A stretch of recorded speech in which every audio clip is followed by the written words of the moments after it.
Parmi les grévistes, il y a Patrick. Bonsoir Patrick. Bonsoir. Vous êtes cheminot à la CGT, vous avez 54 ans, il me semble. Vous avez donc manifesté aujourd'hui.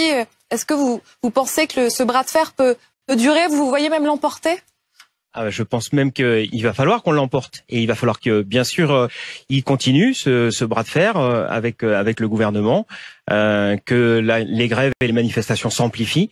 Ce qui était significatif dans la manifestation d'aujourd'hui, c'était le nombre de salariés du privé. Ce qu'on n'a pas vu forcément en 2019, beaucoup moins. Et là, il y avait des bastions entiers, des centaines et des centaines de salariés, de grandes entreprises du privé qui étaient mobilisés, qui étaient là, parce que c'est une attaque qui, en réalité, veut désinguer l'ensemble du monde du travail, l'ensemble des salariés, et ça, on peut pas laisser passer. Je le disais, on laisse circuler la parole. Il y a aussi Hugo qui est avec nous. Vous êtes restaurateur. Bonsoir. Hugo, votre particularité, c'est que votre restaurant était sur le chemin de la manifestation. Vous soutenez les grévistes comme Patrick? Maintenant, j'ai mes opinions à moi. C'est vrai que moi, c'est plus la durée du conflit qui m'inquiète pour tout ce qui est commerce, plus que la réforme en elle-même. Je pense que je suis jeune, même s'il faut s'y prendre tôt.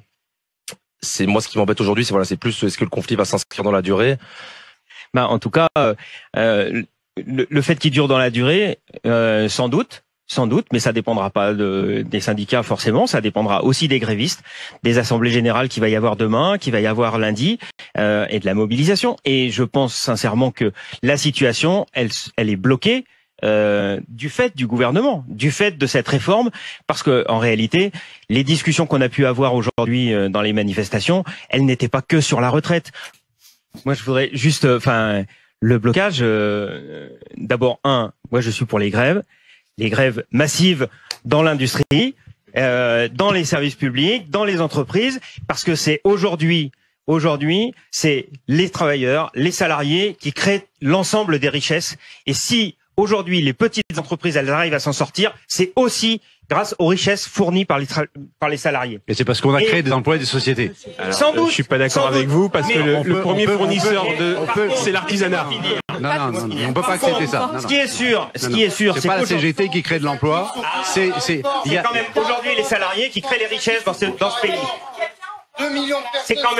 C'est quand même aujourd'hui les salariés qui créent les richesses. S'il vous plaît, ce sont ceux qui ont le micro. Il faut des créateurs d'entreprises. Par contre, Pourquoi c'est le gouvernement qui décide des réformes. S'il vous plaît, le blocage du pays, pour l'instant, c'est le gouvernement qui l'organise.